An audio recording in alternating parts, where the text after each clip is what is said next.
Now, one of the most important things about aquarium is good surface agitation, and this tank has very good surface agitation. It's really important that the top is well agitated, otherwise you get high surface tension and then you'll get decreased oxygen and CO2 levels, which will result in low redox potential and all sorts of problems. How well your aquarium performs over time is basically completely related to your testing procedure. So the quality of your aquarium and how well it's running is basically a direct result of what your water quality was like last month. What your tank looks like next month is a complete representation of what your water quality is like now. Now, there is no way to get around the fact that if you want to have a good tank, you've got to own your own testing. You've got to understand your own testing and do your own testing. You cannot think that you're going to rely on anyone else. No maintenance people, no shop, nothing. I really recommend get your head around your own testing and make sure that your tank's running well, governed by the test kits you've got. Because if you rely on someone else to do the testing, you might come into the shop, one person might do it one way, one person might do it another way. I really want to recommend that you get your own test kits and you get used to them yourself.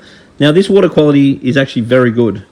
There's no ammonia, there's no nitrite, there's no nitrate. The pH is about 8, which is on the low side, but I like it low on a new tank. There's no phosphate, so the salt level we're going to drop slightly, but it's good. So there's basically nothing else that I'm worried about as far as this tank's concerned. So getting some fish in this tank would now be the idea. Then over time, we'll then look at putting some coral in the tank. We do need to be aware that some coral are very easy to keep and others are very hard. Some fish are very easy to keep, some fish are very hard to keep, so we need to be aware of that. And then once the coral's in the tank, we'll then start looking at additional tests such as calcium, magnesium. We can every now and then check silicates, keep an eye on your KH. But for now, the water is absolutely perfect in reference to introducing the fish. Then I'd like to see this tank run for 1 month. Then we can take the next course of action. The best way to do it with the tank is we add some stock, we wait a while, we add some stock, we wait a while. Let the tank establish, and then we'll do it. The more you rush it, the faster you put it all in, the more chance that it'll be unstable and collapse on you. So the reasons why you do a water change. One is the buildup of what we call accumulants. So that's a whole big mixed bag of stuff that we got no idea about. Various things will accumulate in the aquarium, including things like pheromones and phenols. Now, because this tank hasn't had any stock in it, your accumulant level you'd have to suggest is near zero. The other reason why you might do a water change is to defuse things like phosphate and nitrate as it accumulates, or if you've got lots of shit in your sand, which this clearly does not, then you might do a water change to scrabble clean all the shit in the sand. So this sand looks as clean as the day you cleaned it. So doing a water change on this tank is basically a waste of time, but stirring the gravel regularly is very good. Introducing more strom shells and cleanup crew like sand sifting stars and so forth are going to be a great idea once there's stock in the tank. You can't go adding cleanup crew which need nutrients in a tank with no fish, otherwise there's no nutrients to actually feed these things. So at this point, I'd like to see some fish go in, and I'd like some strom shells go in, and we slowly, piece by piece, put this tank together. The next thing you need to do is get over white. White is a hospital color. White is not a natural color. So once these lights start going on a regular basis, these rocks are not going to stay white. The only way the sand will stay white is if you have things that keep stirring it up. The rocks are going to go an awful color brown. Then once the diatoms have their turn, they're then often going to go, once you've added stock that is, not now, but once you've added stock and you've now got nutrients in the tank, then it'll normally go like an awful green. And then as you start to control your phosphate, after you've added stock, then if your water quality is correct, let's say 4 months after you introduce livestock, and once your lights are running correctly, you should start to get coralline algae. If you start to get coralline algae, which is the nice purple algae, then you're winning.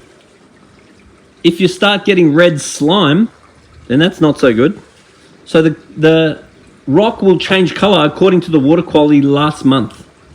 So if we get good water quality in this aquarium, and we've introduced some live rock, so therefore we've got some coralline spores, which I'd suggest we do in here, then we're going to start getting coralline, then we're winning.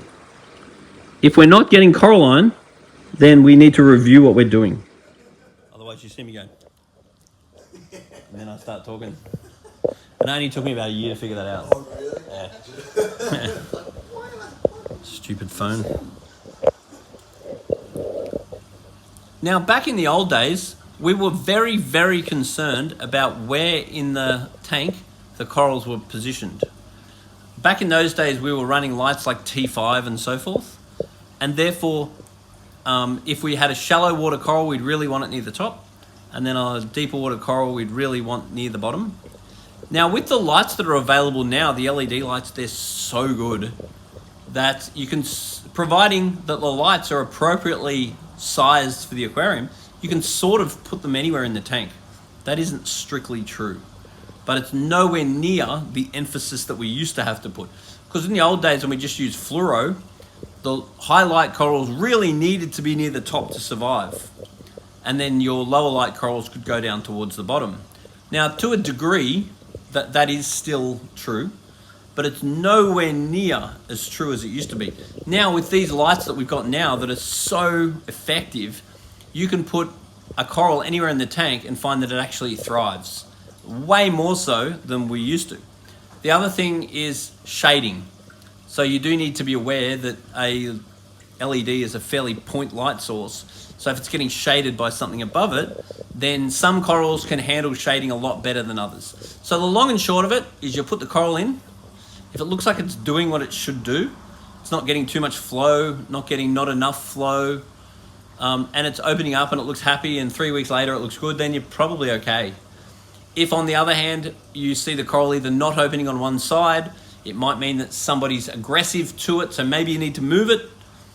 Or maybe it looks like it's getting freaked out by the water flow, you might move it. Or if it's not performing the way you think it should, then you try moving it, give it another 3 weeks. But generally, I find that if a coral is happy and it's settled in after 3 weeks, you'll be okay.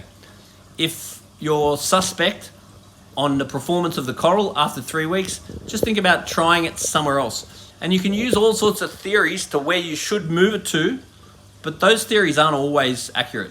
Sometimes I'll go, oh, that coral needs less light. I give it more light and it goes better. Other times I go, oh, that coral needs, more flow. I give it less flow and it goes better. So it really isn't factual. It's just put the coral there. If it's happy after 3 weeks, you're pretty much okay. If it's not happy after 3 weeks, try it somewhere else. And don't get too attached to what you think it needs. Just get attached to what it's telling you. If it's telling you it's happy and it's in lots of light, cool. If it's telling you it's happy and it's in what you think is less light, then cool. Because at the end of the day, it's the coral that tells you, not your preconception of what you think the coral might need. So in this particular case, we've got an Magic light that was purchased 12 months ago. And then we have an Magic light that was recently purchased.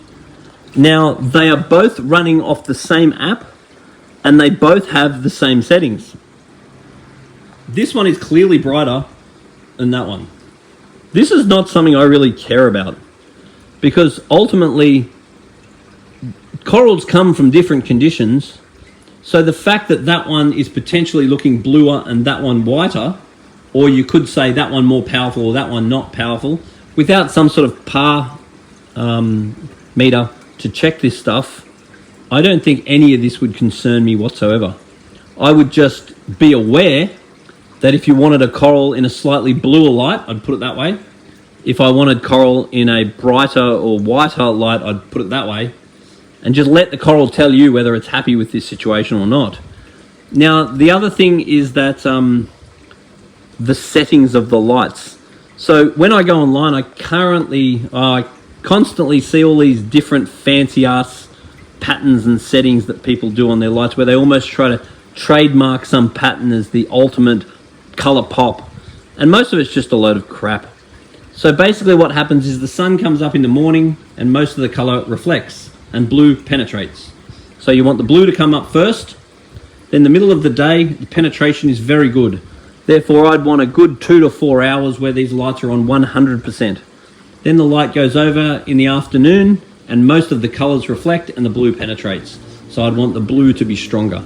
So if you've just got yourself a twin set, so the blue comes up first, goes up to 100%, then the white comes up, goes up to 100%, then the white goes down, then slowly the blue goes down, and then I'm happy. I don't get too complicated. I play around with the settings slightly, but if it's slightly changing on the way up and slowly changing on the way down, then that's a very natural and good look for your lights, whereas other people will just play around with the settings to get the one that reflects the most color.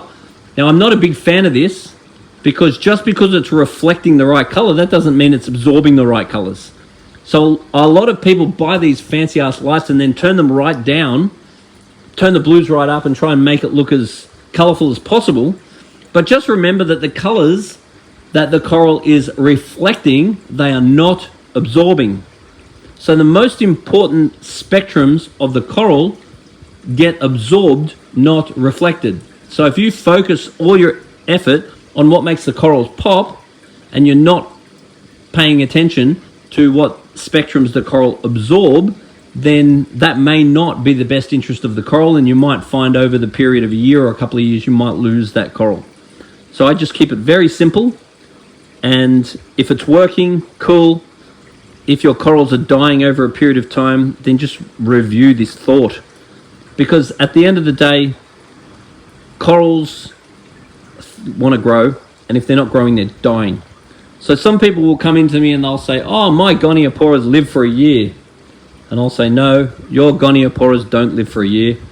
Your Goniopora takes a year to die.